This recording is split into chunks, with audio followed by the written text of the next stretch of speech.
Мы все умрем, людей бессмертных нет. А это и известно, и не ново. Но мы живем, чтобы оставить след, дом, или тропинку, дерево, или слово.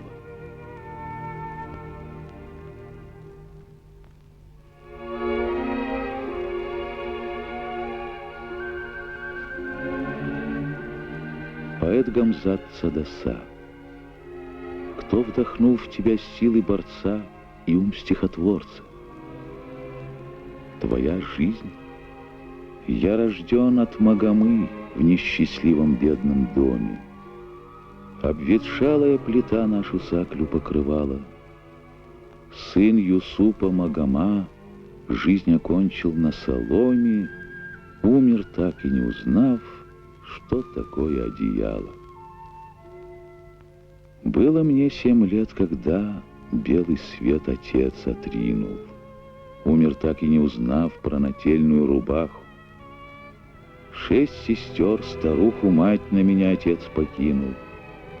И теперь во всей семье только я носил папаху. Минуло мне 10 лет, начал я учиться в школе. Дядя мне помог, меня отдал он в аул соседний. По-арабски нараспев что-то кадии мололи, сообщая нам свои удивительные бредни. В месяц раз мулла муки выдавал нам понемножку. Каждый школьник в бурдюке свой запас хранил отдельно и отметку оставлял, не доев своей лепешки. Вот какая жизнь была, и была она смертельна.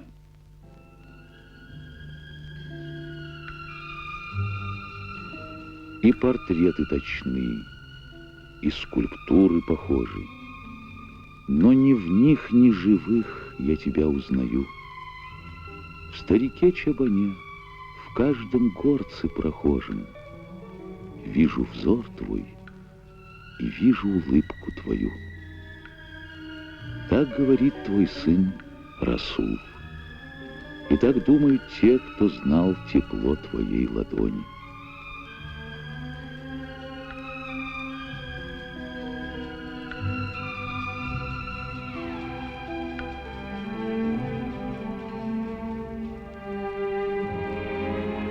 Как всенародный праздник отмечает Дагестан твой юбилей. Вступив на землю страны гор, все, кто любит поэзию, спешат в Цада, в твое гнездо, чтобы ощутить прохладу гамзатовского родника, почувствовать краски и запахи земли твоей, услышать гортанный аварский говор, похожий то на грозный клёкот орлов, то на печальные журавлиные клики, улыбнуться на ульском гудыкане метким пословицам и остроумным поговоркам, узнать от твоего друга и земляка Магомета Кебедова удивительные рассказы о твоей жизни.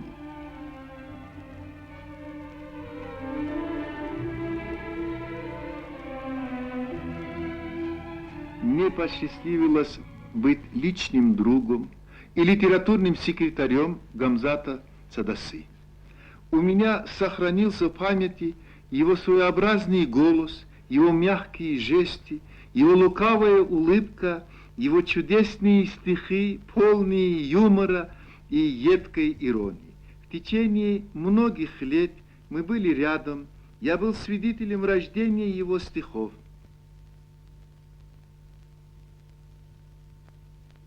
У Гамзата была своя собственная тропа, не только в литературе, но и в жизни.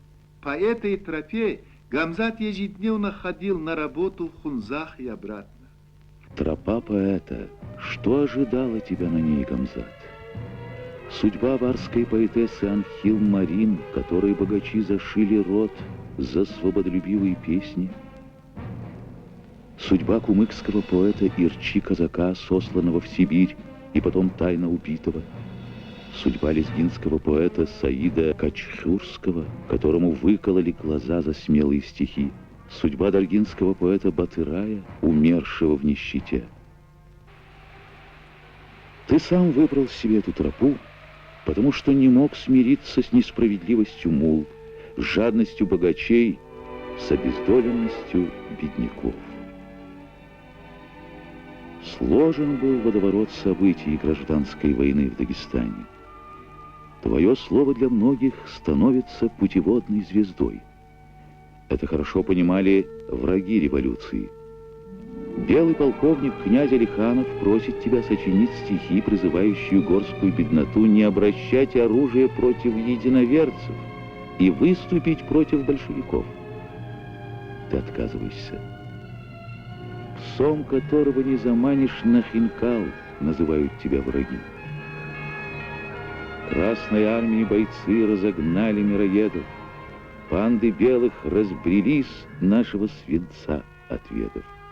Стал трудиться я пером ради славы Дагестана, горцам песенным стихом помогая неустанно.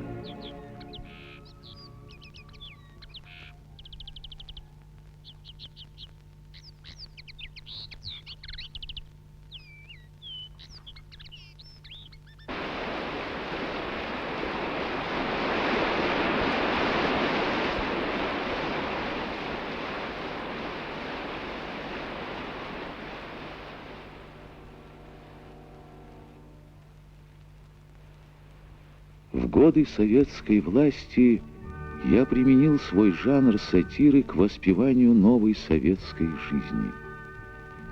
Я не любил пчелу, которая не дает меду, и курицу, что не несет яйца. Метла-Датов, этот твой печатный первенец становится в 30-е годы отточенным оружием бойцов культсандштурма. Успех твоей книги был так велик, что неслыханное тогда в Дагестане дело. Тираж пришлось тут же повторить.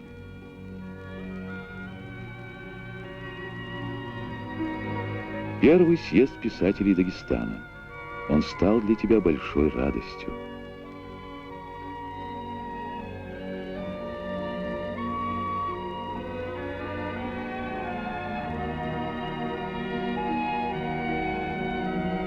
Гамзату из Цада присвоили звание народного поэта страны гор. Веселый, звонкий, сильный и острый свежестью, яркостью восприятия песни расправляют крылья из-под пера Гамзата. Страна награждает тебя орденом. Ты улыбаешься солнцу, а фашистские бинокли уже обшаривают границу твоей родины.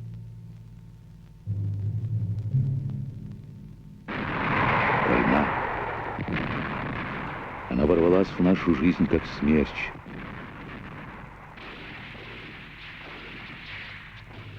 Ушли и не вернулись домой твои сыновья Магомед и Ахильчи.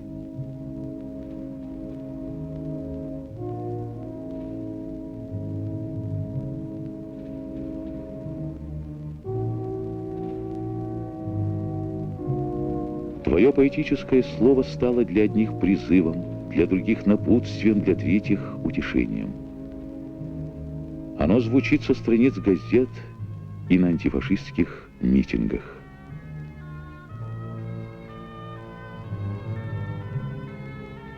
Работаю много, иной раз по неделям не слезаю с коня. Тут нужна песня о смельчаках, детях аула. Там приветствие молодым, уходящим на фронт. Или стихи о женщинах, труженицах. И все зовут, все торопят, и нельзя отказать. И надо ездить, и читать, и слушать, и видеть.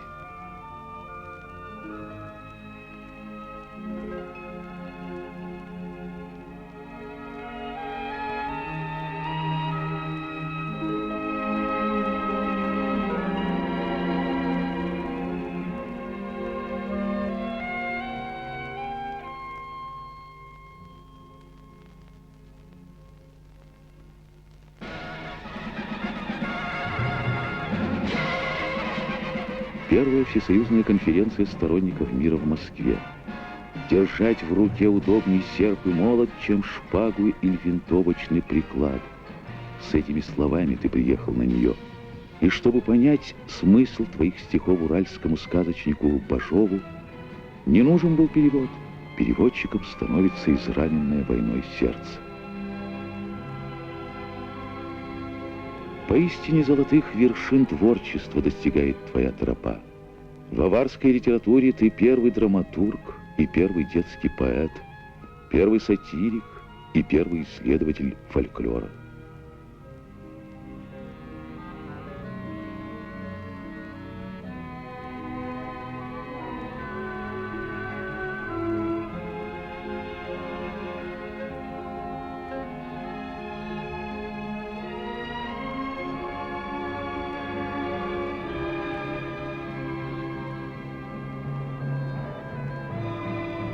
Тебе присуждается государственная премия.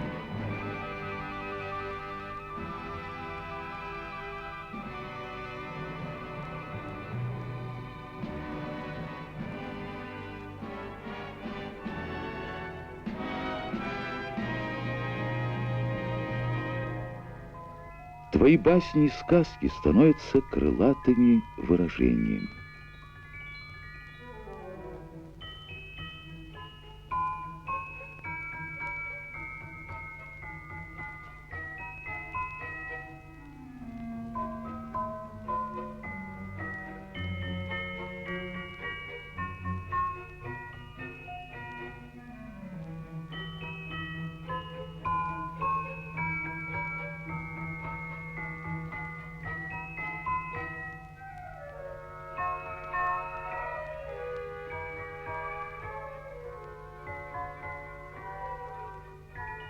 Адаб бугой адамасу, умру бетсин хабулевжо, живгу вахчун вук аниги, халк алдахеви хулевжо.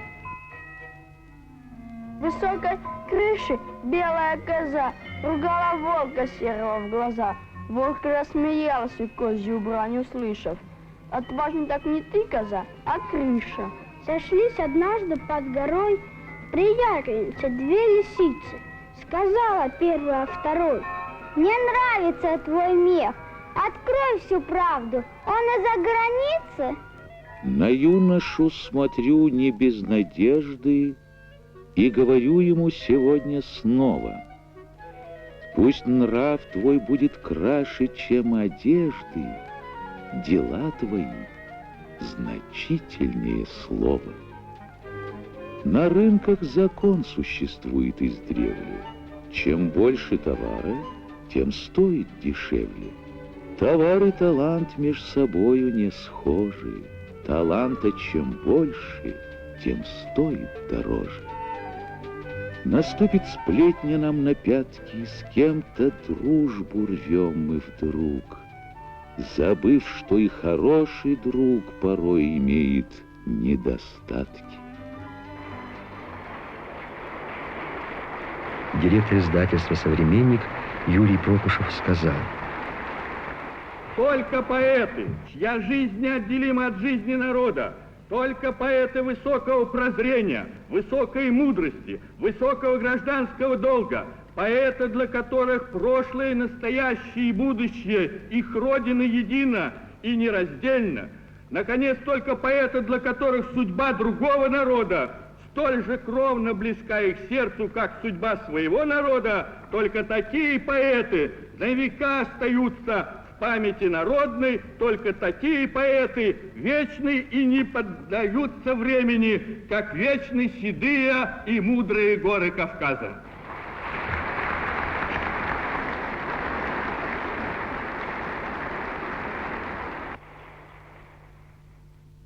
Твой лучший переводчик и друг Николай Тихонов вспоминает: я хорошо знал старого Гамзата Цадассу. Это был замечательный человек. Это был замечательный поэт. Это был самый острый ум современной аварии.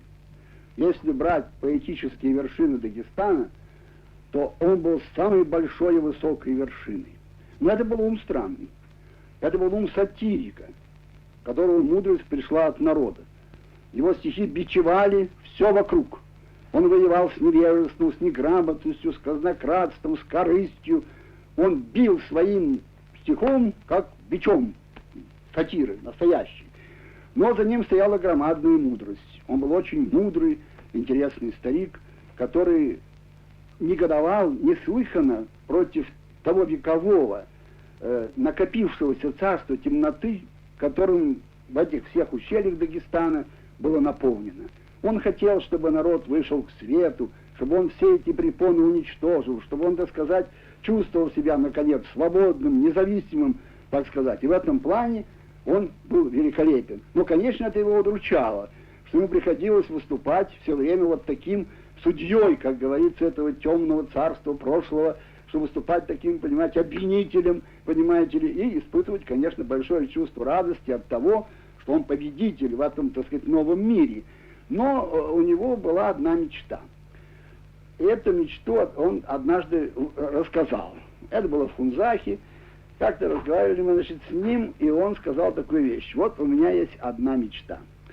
Понимаете, я всю жизнь, как вы знаете, вот борюсь со всеми этим наследством прошлого, но ведь действительно народ жил очень нищий, очень трудный, очень забитый жизнью. Теперь это кончилось. Вот, скажем, крепость эта Хунзахская, в ней уже школа.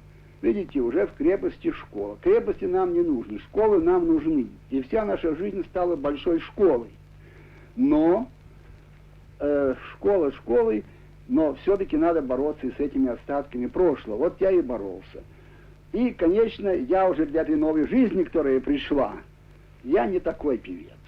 Тут придут другие поколения, придет человек другого поколения, вот он этого споет новую жизнь, уже без того темного, которое я бичевал и на которое я истратил свои поэтические силы. Я здесь, отец мой. Я учусь смотреть на жизнь твоими ясными глазами.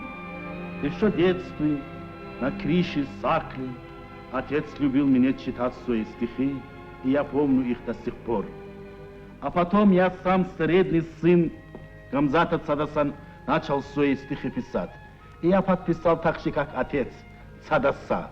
Но мои земляки не привыкли, чтобы я стихи писал, а привыкли всегда читать стихи Гамзата Цадаса. Но они, увидев фамилию Цадаса, думали, что это отец пишет, и говорили мне удивленно: «Слушай, Расул, что случилось с твоим отцом? Раньше он так хорошо писал, и так понятно, так доступно, а сейчас сколько бы не читал, ничего не понимаю». И я после этого, чтобы не позорить отца, стал подписать Расул Гамзату. Этим всем я обязан моему наставнику, моему первому учителю, моему дорогому отцу Гамзату Цадасе. Клянусь, я буду честным и простым, и где бы ни был до скончания века, клянусь, отец мой, сыном быть твоим, что значит быть хорошим человеком. Страну, что когда-то под плетью металась, я вижу теперь в небывалом расцвете. Не 70 лет моя жизнь продолжалась, а 7 удивительных тысячелетий.